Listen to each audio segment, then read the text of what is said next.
Welcome to Crisis in Perception, where we examine the systems shaping our world. Thank you. It's great to be back. Today, we are opening up a topic that is, well, it's profoundly intimate. It's universally understood, and yet it's, It's almost entirely unexamined. right, entirely unexamined from a structural perspective. We're diving into a really fascinating account by Dr. Nick Trout. It's titled Love is the Best Medicine. But we should probably set the parameters for you right out of the gate. Yeah, absolutely. We are not here to do a book review.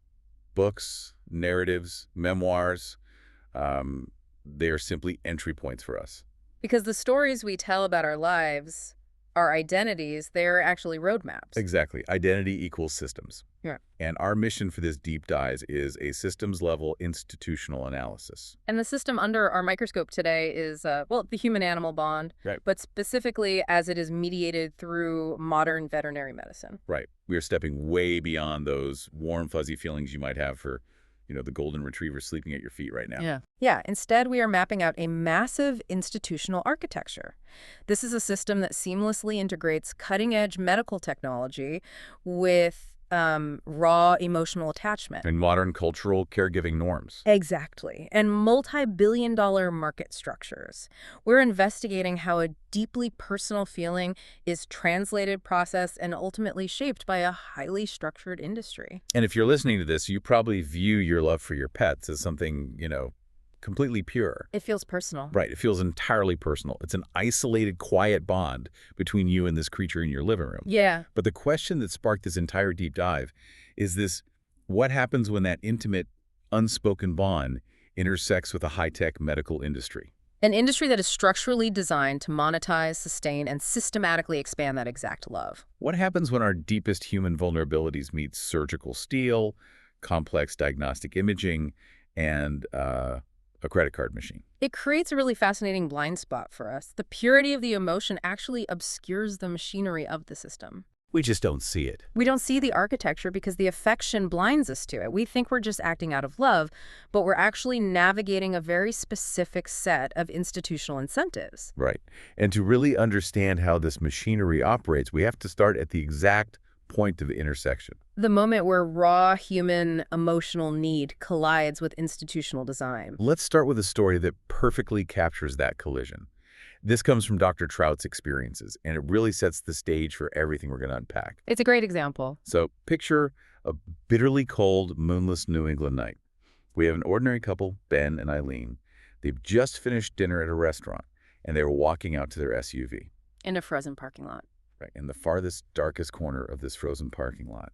The snow is crunching under their boots, the wind is howling, and Eileen has been uncharacteristically quiet all evening. Yeah. Ben finally stops and asks her what's wrong. And she opens up about her grandmother, Helen. And we need to pause on Helen for a second because her profile is absolutely crucial to understanding the emotional deficit Eileen is experiencing in that moment. Oh, absolutely. Helen was the unquestioned matriarch of this family. She lived to be 92 years old. She raised 3 children, saw 9 grandchildren grow up, 21 She's great-grandchildren. got a massive family presence. Yeah, and she was from that older, much more stoic generation. She nurtured all these unruly boys with this incredibly tough love catchphrase. She used to say, "Don't come crying to me when you're dead." Wow. Right. She wasn't overly sentimental at all, but she was the foundational rock in the family, and she had just passed away very peacefully in her sleep. So Eileen is walking through this freezing parking lot, feeling this massive, echoing emotional void. The anchor of her family is just gone. Let's really underline that void for a moment. That empty space is the absolute foundation of everything that follows in this system. Well, for any complex emotional system to engage, it requires an entry point. Human grief, loss, or deep feelings of inadequacy, those are some of the most potent entry points available. The system is essentially waiting for that vulnerability. Right, so Ben is trying to comfort her. He does this little theatrical bow to open the car door, trying to lighten the mood, and suddenly he just lets out a scream. Because out of the shadows comes this dog. Moving at high speed, it's this small, black, terrifyingly fast object. Ben actually thinks it's a rabid animal about to attack them. But Eileen's reaction is completely different. She doesn't flinch. She immediately squats down in the freezing snow, completely unhesitating. And out of the dark comes this American Cocker Spaniel. But this dog is an absolute mess. A physical manifestation of neglect. That is exactly what it is. The dog is covered in these uneven, curly knots of fur. The hair is literally congealed and matted to the skin. And the smell is described so vividly. It's this pungent bouquet of wild animal mixed with the acerbic whiff of just the absolute foulest dog breath imaginable. But the dog just throws herself onto her back in the slush. Right, praying for a belly rub. Her teeth are chattering so hard, it's like she's tapping out a thank you in Morse code. And Eileen locks eyes with this filthy stray. You can almost hear the electrical circuit completing between them. And what does she name this dog? She names her Helen. The dog literally takes the grandmother's name, stepping directly, almost surgically, right into that exact emotional void. If we pull back and look at the system's design, this is a textbook transfer of emotional weight. Yeah, from the grandmother to the spaniel. Exactly. The modern veterinary machine is uniquely positioned at the precise intersection of these raw emotional attachment economies. In the 21st century, animals have taken on a completely new sociological role. They really have. They function as emotional lifeboats. They are moral mirrors for us. When Eileen names that matted spaniel Helen, she isn't just adopting a stray dog off the street. She is transferring the unresolved weight of human grief onto a non-human surrogate. And the institution of veterinary medicine is fully aware of this dynamic, right? Completely. Modern veterinary medicine doesn't just treat animals anymore. It treats the human-animal bond. It treats the surrogate. You know, when you frame it like that, it completely changes how you view the whole concept of a rescue dog. I always just thought of it as a nice thing to do. You give a dog a warm bed and some kibble. But that's the old paradigm. Yeah, the contrast between that dirty, frozen parking lot rescue and what happens next in the story is staggering. Because Eileen doesn't just take Helen home and give her a bath. No, she enters the institutional system. A few months later, Eileen takes Helen, this former street urchin, to the Angel Animal Medical Center. And we are no longer talking about a country vet in a barn with a cold metal table and a stethoscope. Far from it. That image of the country vet is a nostalgic relic that the modern industry has aggressively left behind. I want you to picture the reality of this new system. Eileen and Helen are guided deep into the heart of this massive hospital, specifically into an echocardiography room. The aesthetics of these rooms are highly engineered. Yes, the lights in the room are dimmed to optimize digital contrast on the screens.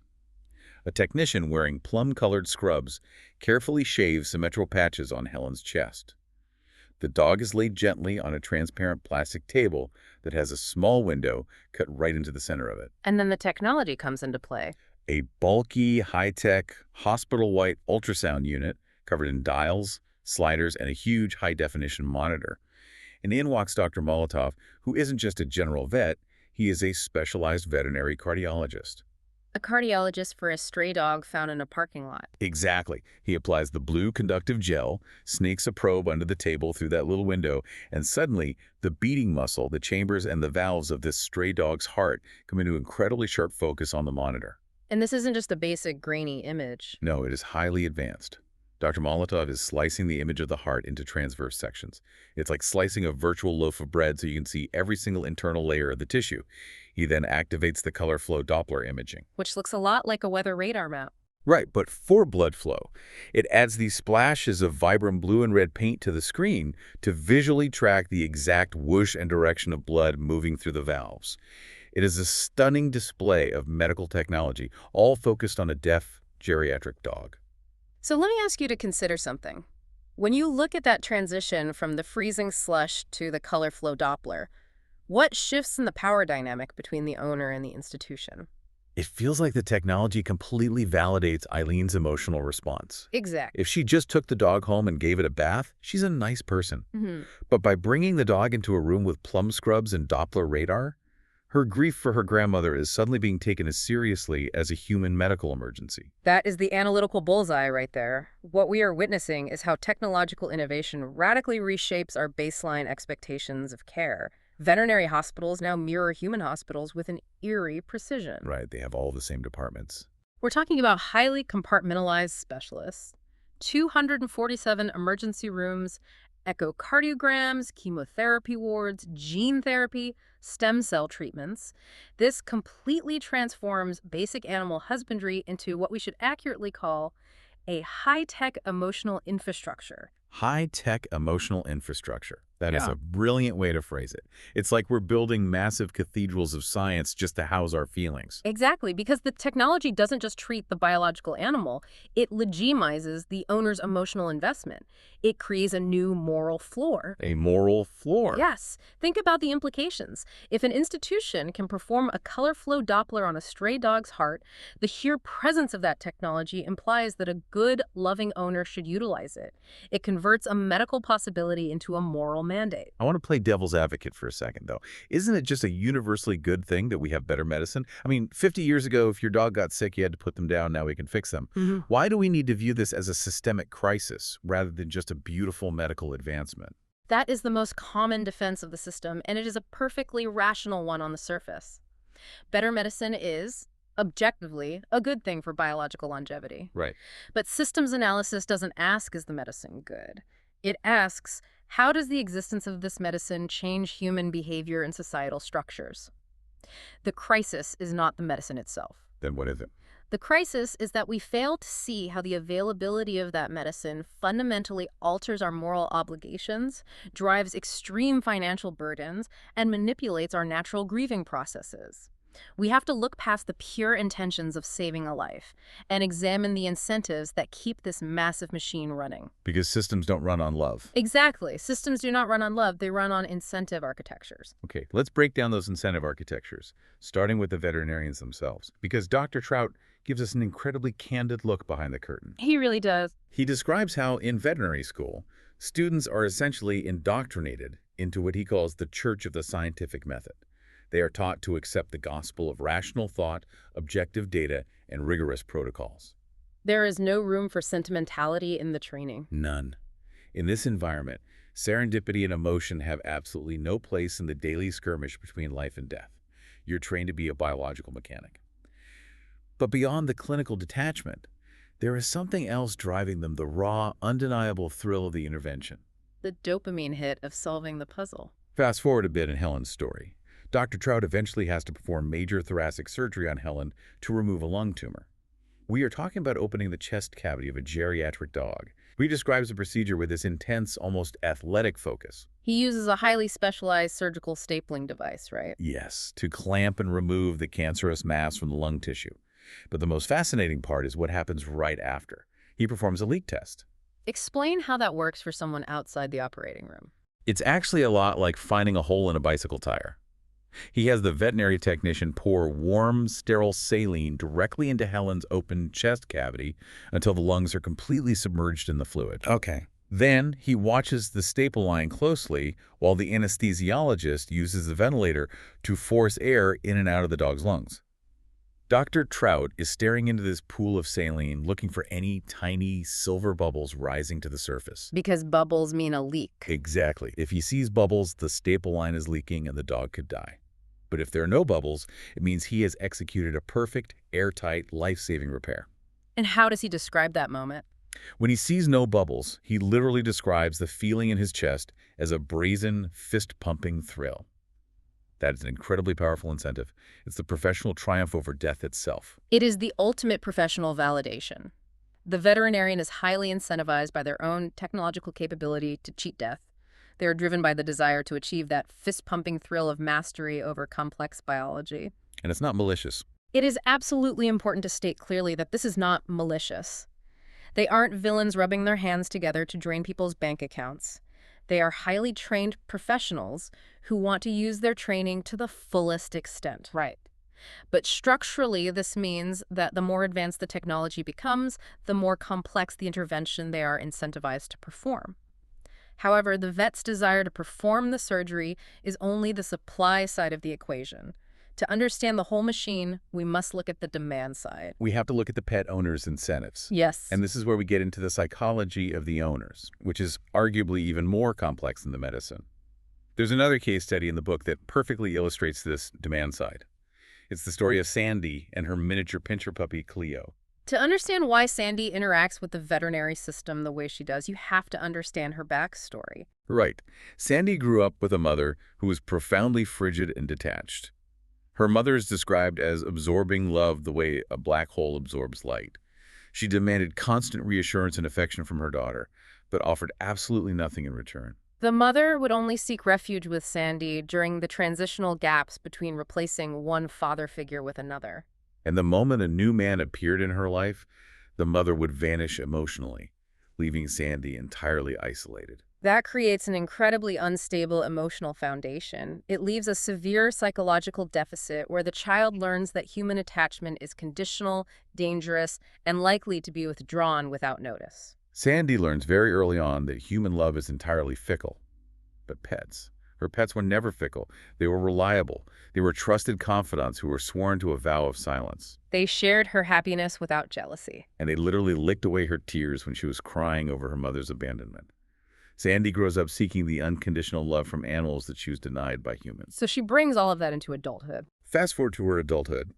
She has this tiny, highly energetic, 5-month-old min pin puppy named Cleo. One day, they pull into the parking lot of a doggy daycare center. Cleo gets overly excited seeing another dog, lunges out of Sandy's arms, hits the pavement awkwardly, and breaks her leg. And this isn't just a simple fracture. No, it's a worst-case scenario for a puppy. The break is right on the growth plate. For anyone who isn't familiar, the growth plate is the soft area of tissue near the ends of long bones in young, growing animals. It dictates the future length and shape of the mature bone. If you don't fix a growth plate fracture perfectly, the leg will grow crooked. Or stop growing entirely, leaving the dog crippled. Because of where the break is, a simple plaster cast or just resting in a cage isn't an option. So Sandy doesn't just authorize basic care, she opts for major, highly invasive orthopedic surgical repair. We are talking about opening the tiny puppy's leg, realigning the bone fragments, and securing them with miniature stainless steel plates and surgical screws. The technological intervention matches the severity of the emotional threat. Exactly, but it's the aftermath that really shows the owner's incentives. Oh, the recuperation period. Yes. During the 8 weeks of mandatory recuperation, Sandy refuses to just leave Cleo resting quietly in a crate at home, which is what most people would do. Instead, she buys this specialized papoose backpack designed specifically for carrying dogs. She straps this puppy to her chest and carries her everywhere. She does her chores wearing the dog. She goes grocery shopping wearing the dog. She takes long walks on 2 legs while the dog rests against her heart. It's a striking visual, and it is a perfect case study of how compassion events reinforce norms of moral identity. Moral identity. Yes. Sandy is fundamentally incentivized by the deep psychological need to prove her own devotion. She is acting out a narrative that ensures she is nothing like her own mother. She must be the ultimate, flawless caregiver. The veterinary system provides her with the exact stage and props needed to perform this identity. You're seeing the stainless steel plates and the papoose backpack are essentially props in her psychological play. In a structural sense, yes. By rescuing a neglected spaniel like Helen out of a freezing parking lot, or by fixing a tiny puppy's broken leg with advanced surgical plates and carrying her in a papoose for 2 months, owners are deeply incentivized by the cultural and psychological validation they receive. The system recognizes and rewards this behavior. Notice how, in the previous story with the ultrasound, Dr. Molotov specifically pauses to tell Eileen, "You're doing a wonderful thing for this dog." That is social currency. That validation is everything. The narrative culture, both inside the sterile walls of the clinic and outside in broader society, heavily rewards stories of redemption, sacrifice, and extreme medical effort. The system validates the owner's moral worth through the exact metric of their willingness to intervene medically and financially. It becomes a badge of honor. You aren't just a pet owner anymore, you are a savior. You have transcended basic pet care and entered the realm of heroism. And when you combine the vet's incentive for the fist-pumping thrill of medical victory with the owner's incentive for moral validation, you can trace the predictable outcomes of the system. The sheer escalation in the standards of treatment is mind-boggling. Again, we are so far past the era of splints, rabies shots, and heartworm pills. Look back at Helen, the Cocker Spaniel. A geriatric, completely deaf dog who lived on the streets. Yet within the new system, she is offered CT scans just to check the precise millimeter size of her lymph nodes. She undergoes major thoracic surgery with an entire team of specialists monitoring her EKG and blood pressure. And after the surgery, she is offered months of chemotherapy protocols for terminal cancer. This systemic escalation is the most predictable outcome of the entire architecture we are discussing. We are witnessing the vast, unchecked expansion of what counts as a necessary intervention. And why does that expansion continue infinitely? Because the system uses love as its primary metric for success. Dr. Trout explicitly states in his account that his fundamental professional goal as a modern veterinarian is, and this is a direct quote, to repair and sustain mutual love. Let's unpack that quote, because that seems like a massive philosophical shift for a medical professional. To repair and sustain mutual love. It is a profound shift. When the medical establishment redefines its primary objective from simply maintaining animal health to the active sustenance of mutual love, it changes the entire geometry of the decision-making process. Because love has no limit. Love, unlike biology, has no natural ceiling. Therefore, any available technological intervention suddenly feels morally mandatory. If the technology exists to give you 3 more months with the creature you love, declining the CT scan or refusing the chemotherapy no longer feels like making a tough, pragmatic medical decision. It feels like a betrayal. It feels like a direct betrayal of that love. And that guilt, that sense of potential betrayal, leads directly to the normalization of incredibly high-cost care and extreme emotional dependency. There's this one interaction in the book that is brief, but it hit me like a ton of bricks. Mary Pizza Cat. Yes, Mary Pizzichino. She has a neutered 9-year-old husky mix named Blue. Mary is sitting right on the linoleum floor of the examination room with this dog.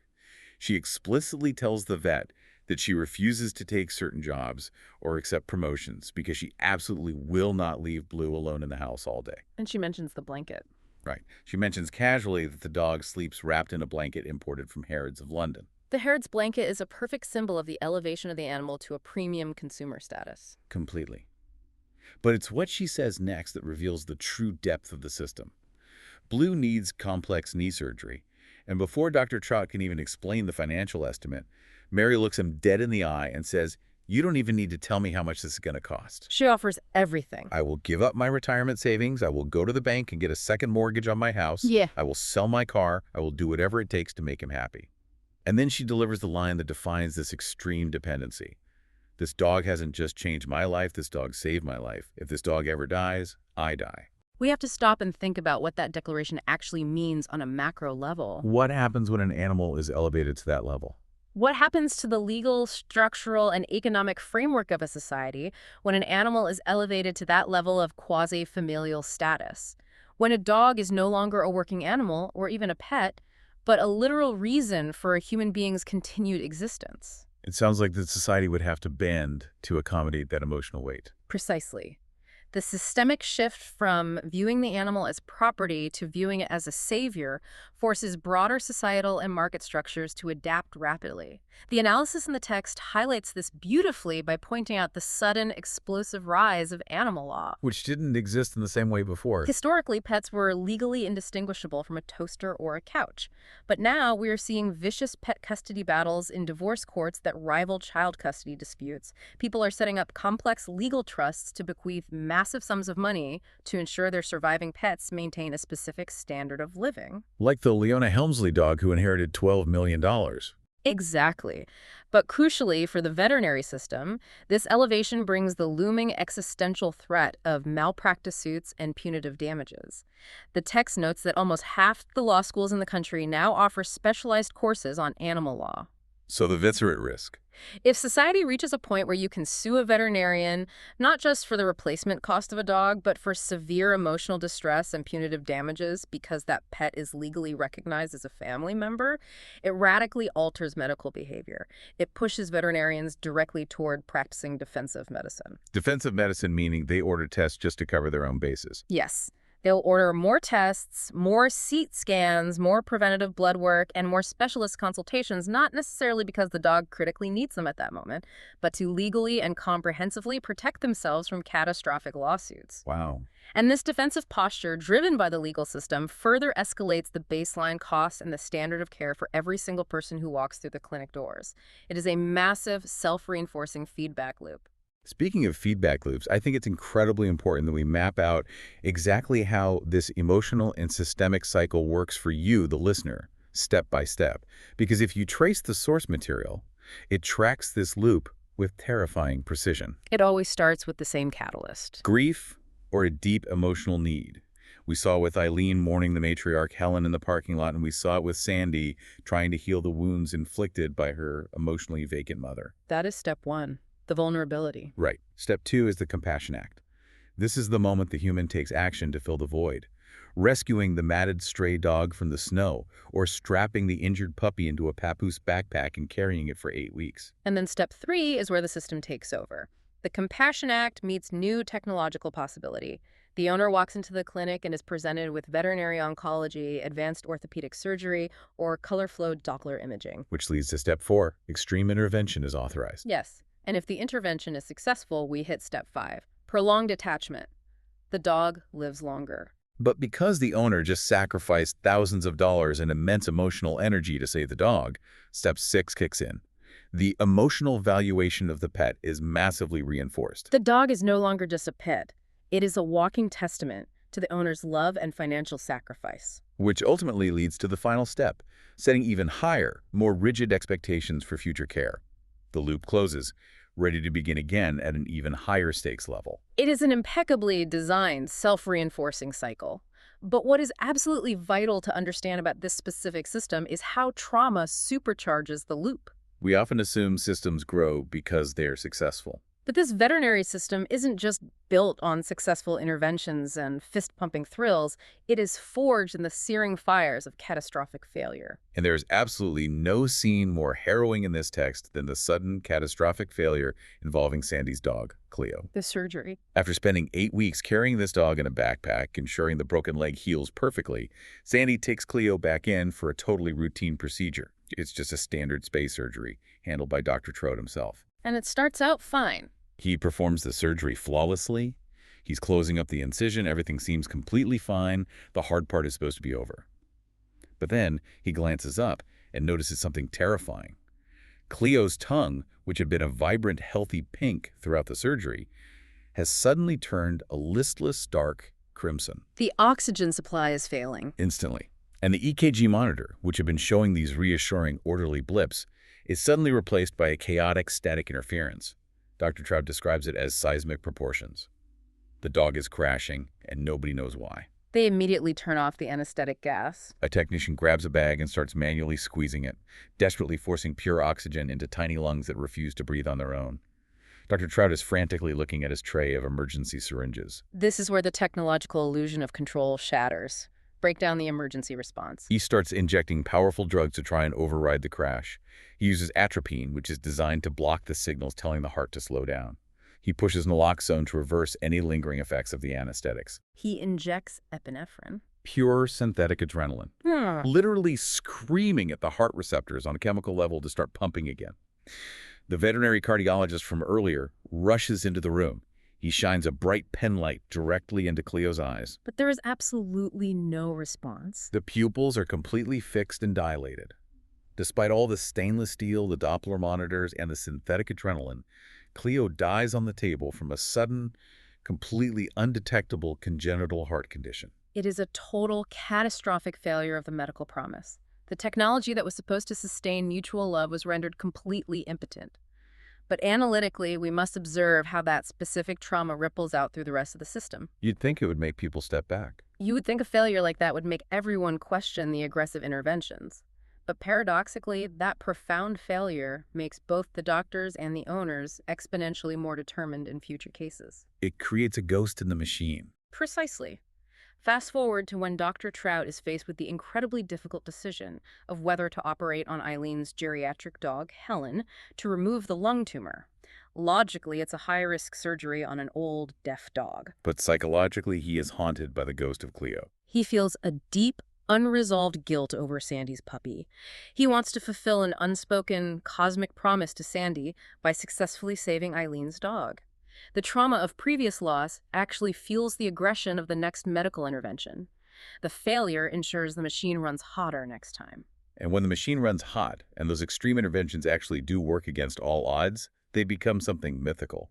Dr. Trout calls them everyday miracles. And these miracles codify the culture. They don't just stay in the clinic. They become culturally codified through storytelling. Helen, the deaf geriatric stray, doesn't just survive the thoracic surgery. She survives 20 months instead of the predicted 4. And she's not the only one. The text is full of these legends. Like the rabbit. There's a story about a rabbit named Atlas, who was brought in nearly dead from a massive infection.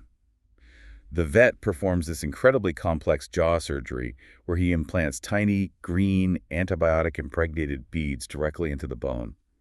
And hours later, against all medical probability, the rabbit is sitting in its cage, happily chowing down on a carrot like Bugs Bunny. Or the kitten in the ICU. Right, a tiny stray kitten named Kyoza, which means little dumpling. The kitten is fading fast in the intensive care unit. The medical tech has done all they can. So the technicians gather around the cage and softly speak the word Hugh, an ancient word meant to convey ultimate peace and spiritual comfort.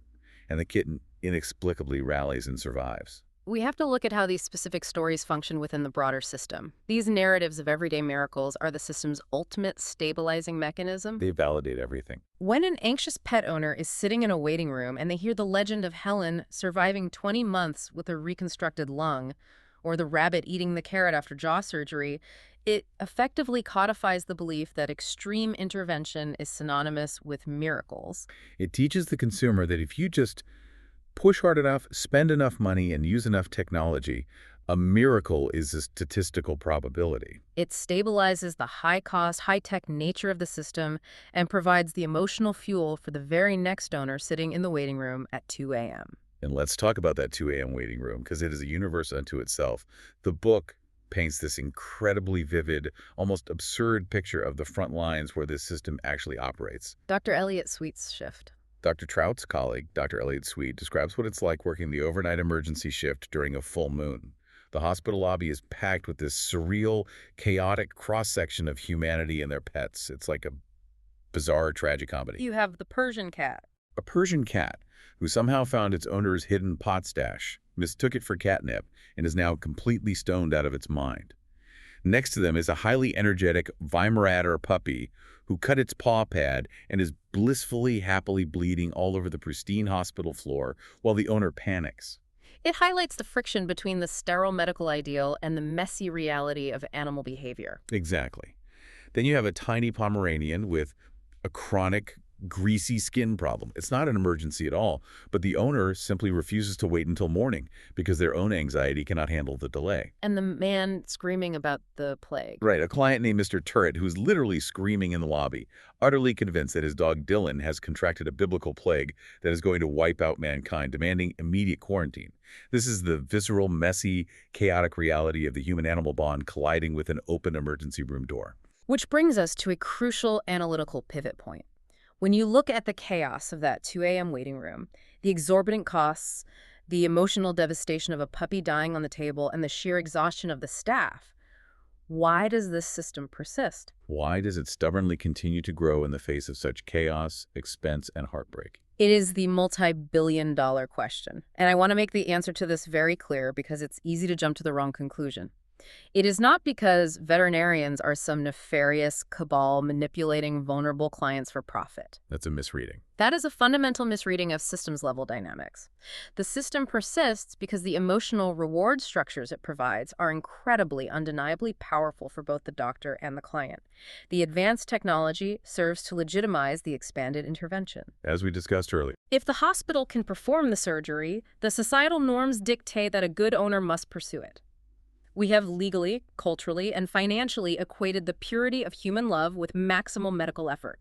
To dismantle the system would require us to decouple love from effort, which human beings are psychologically terrified to do. We are terrified of it. And we see this fear of letting go taken to the absolute furthest, most science fiction extreme with another client Dr. Trout interacts with, a young man he calls Mr. Prestone. This story is incredible. It blew my mind. Mr. Prestone is in his early 20s. But he looks prematurely aged, heavily burdened by life. He is dragged into the exam room by this massive, incredibly sturdy Akita named Phoenix. Now, Phoenix is perfectly healthy. There's absolutely nothing wrong with the dog. But Mr. Prestone is asking all these bizarre questions. Highly intense, specific questions about cellular preservation and postmortem biology. Finally, under gentle pressing from the vet, he admits the truth. Mr. Prestone intends to have his own body cryogenically frozen the moment he dies. A search for immortality. Yes, but it's more than that. He brought his dog to the vet to figure out the logistics of how to be cryogenically frozen with his dog. He wants to ensure their biological timelines match up for the freeze. He literally tells the vet, if I have a future after my death, I want it to be with Phoenix. If I'm riding this lifeboat into the future, there had best be room for my dog. We talked about pets as emotional lifeboats earlier, but this is literal. Pets have become the ultimate existential anchors, to the point where people are trying to use technology to transcend time and death itself so they don't have to be separated. And that profound, almost desperate desire forces us to reconnect this specific veterinary system to the larger nested macro systems it exists within. A system like this does not operate in a vacuum. It is a mirror reflecting the broader culture. How does it reflect human healthcare? Well, the modern veterinary industry is a direct mimic of the commercialization of human healthcare. We live in a society where biological survival is heavily monetized, and every single physiological metric can be converted into a billable procedure. The veterinary world simply adopted that exact architectural blueprint. If it works for grandmothers, it works for golden retrievers. Precisely. Furthermore, this system is deeply embedded in our broader societal culture of intense technological optimism. This is the deeply held Western belief that science and technology, if funded sufficiently and applied rigorously enough, can solve any problem, including the problem of mortality. We believe technology can indefinitely delay grief. And all of this is built upon the massive foundation of a multi-billion-dollar companion animal market that profits immensely off our innate human need to nurture and protect. But the tragedy of technological optimism is that eventually the technology always runs out. It can delay grief, but it cannot cure it. Which brings us to a scene in the book that is so quiet, so devoid of surgical drama, but absolutely devastating. The old man in the waiting room. I think it perfectly illustrates the ultimate emotional toll of this nested system. Eileen is back in the waiting room, waiting for Helen to finish up a set of x-rays. While she's sitting there, she sees an old man sitting quietly with a golden retriever named Sam. The man's hands are striking. They smack of a lifetime of hard manual labor, complete with the indelible, deep yellow tar stains of a lifelong smoker wedged between his fingers. A man who is not easily broken. Exactly. He leans over and tells Eileen that Sam is waiting to see the cancer doctor. Eileen feels a wave of empathy and reaches down to gently pet Sam. As she runs her hand down his back, she can feel every single sharp bone along the dog's spine. The dog is completely emaciated. He's just staring straight ahead at the wall. There's no tail wag, no response to the petting. He is hollowed out. The old man looks down at the linoleum floor and says, his voice cracking, I get the feeling this could be his last set of x-rays. He's testing the words out loud. Eileen realizes in that moment that he isn't making conversation. He is trying to say the words out loud, testing them in the air, just to see if he can keep his own pain from spilling out in public. Eileen is suddenly looking at the extreme fragility of their relationship. She can feel the unimaginable, crushing burden of a man who is watching his best friend die slowly despite all the advanced interventions, the doctors, and the money. It is a profound moment of systemic exhaustion. That old man and his dog Sam have reached the absolute limits of what technological optimism can provide. They have ridden the conveyor belt to the very end of the line in the medical architecture. The Dopplers and the plates don't matter anymore. None of it matters. All that is left in that waiting room is the raw, unmitigated grief that the entire multi-billion-dollar system was specifically designed to stave off. It really strips away all the high-tech gloss, doesn't it? So, with all of this on the table, the surgical staples, the Harrods blankets, the cryogenic lifeboats, the moral identity, and the quiet heartbreak of an old man in the waiting room, I have to ask you the ultimate question. What is the crisis in perception here? That is the pivotal question that ties this entire analysis together, and we must be very precise in how we answer it. The misperception is absolutely not about whether love has the power to heal or whether rescuing a freezing, neglected spaniel from a dark parking lot is a morally good thing. Those are beautiful acts of humanity. They are genuine acts of compassion. The crisis in perception is our collective, stubborn tendency to misattribute these massive systemic outcomes solely to isolated acts of personal compassion. We focus entirely on the warm feeling of the individual bond while completely overlooking the institutional design, the rigid incentive alignments, and the massive market integration operating silently in the background. Right, so we look at Mary offering to sell her car and get a second mortgage for Blue's knee surgery, or Ben and Eileen paying for complex thoracic surgery on a deaf stray dog, and our immediate reaction is to think, wow, what a beautiful, pure, unadulterated expression of individual virtue. Precisely. And that surface interpretation ultimately fails us. It fails because it completely obscures the massive structural layer beneath it. The system has carefully designed its architecture so that spending $10,000 on a geriatric dog's cancer treatment is seen purely as a measure of your personal virtue and your capacity to love. But systems-level analysis changes that. It changes our visibility entirely. It reveals a much more complex, slightly more unsettling reality that our most intimate, most vulnerable moments of human grief, our deep psychological needs, and our purest love are not just happening in a vacuum. They're being actively channeled through a highly structured, heavily monetized technological architecture. It's not just facilitating the love, it's directing it. Exactly. This system doesn't just passively treat our pets when they get sick. It fundamentally shapes exactly how we are allowed and culturally expected to express that love. It takes our empathy, which is wild and unquantifiable, and commodifies it, turning our deepest affections into a predictable, escalating cycle of technological intervention and financial expenditure. It's almost as if the love itself has become the raw material, the crude oil, powering a much larger industrial machine. But here's the thing that makes this so difficult to grapple with. Even when you see the machine clearly, even when you understand the feedback loops and the financial incentives, you can't help but be deeply moved by the human and animal spirits caught inside it. You can't separate the two. It makes me think of Dr. Trout's realization during surgery. He notes that when a dog is put under deep anesthesia, it's almost as if the spirit of the animal steps out of the room for a little while, leaving just the biological mechanics behind.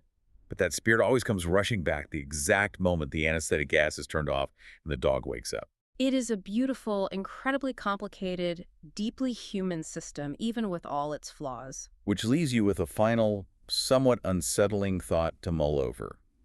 If our grief and our deepest love are so easily and seamlessly channeled by this medical architecture, what other intensely personal, private emotions in our daily lives have been quietly outsourced to high-tech institutions without us even noticing? That is a question that demands rigorous, ongoing self-reflection. Crisis in Perception examines how systems shape belief and how better tools help us see clearly. This project is free and publicly accessible. If you'd like to support the time, tools, and research behind Crisis in Perception, you can become a supporter on Patreon. For a shorter visual overview of this topic, see the mini explainer linked in the description. If you enjoy this kind of systems-level analysis, please like, subscribe, and comment with books or topics you'd like us to explore next.